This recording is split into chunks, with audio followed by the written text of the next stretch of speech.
بسم اللہ الرحمن الرحیم۔ صرف 5 منٹ کا مدرسہ قرآن و حدیث کی روشنی میں۔ 15واں دن 15 محرم الحرام۔ نمبر 1 اسلامی تاریخ۔ حضرت ہود علیہ السلام کی دعوت۔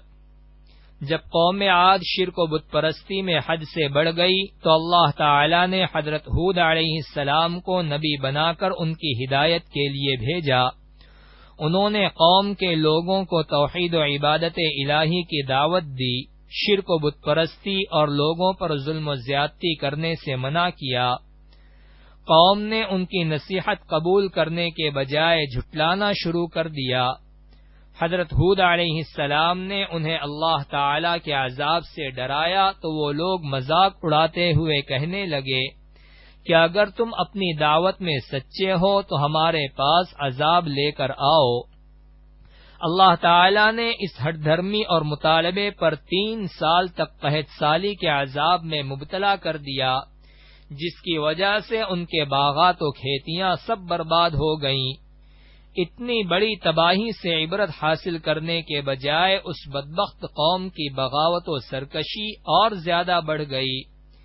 بالآخر دوبارہ اللہ تعالی کا غضب بھڑک اٹھا اور 1 ہفتے تک چلنے والی طوفانی ہواؤں نے ان کا نام و نشان مٹا کر رکھ دیا۔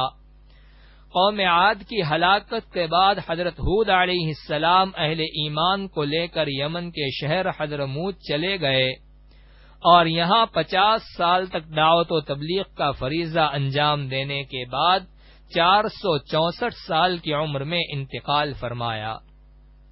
نمبر 2 اللہ کی قدرت۔ زمین و آسمان کو 6 دن میں پیدا کرنا۔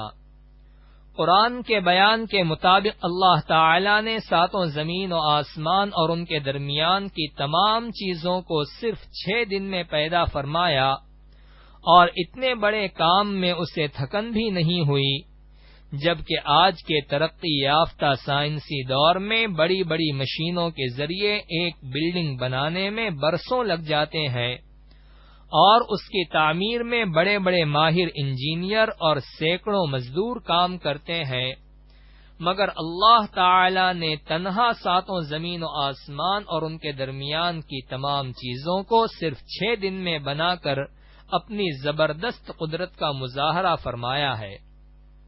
نمبر 3 ایک فرض کے بارے میں، اللہ ہر ایک کو دوبارہ زندہ کرے گا۔ قرآن میں اللہ تعالی فرماتا ہے، اللہ ہی وہ ہے جس نے تم کو پیدا کیا اور وہی تمہیں روزی دیتا ہے، پھر وقت آنے پر وہی تم کو موت دے گا اور پھر تم کو وہی دوبارہ زندہ کرے گا۔ فائدہ: مرنے کے بعد اللہ تعالی دوبارہ زندہ کریں گے، جس کو بعث بعد الموت کہتے ہیں، اور اس کے حق ہونے پر ایمان لانا فرض ہے۔ نمبر 4 ایک سنت کے بارے میں، حضور صلی اللہ علیہ وسلم کے سلام کا انداز۔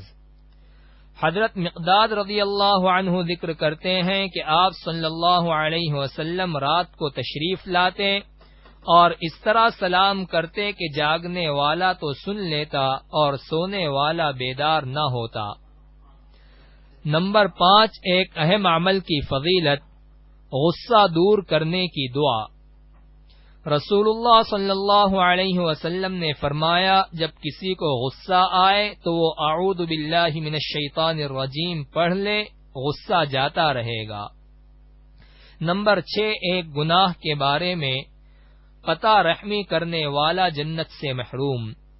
رسول اللہ صلی اللہ علیہ وسلم نے فرمایا، قطع رحمی کرنے والا جنت میں داخل نہیں ہوگا۔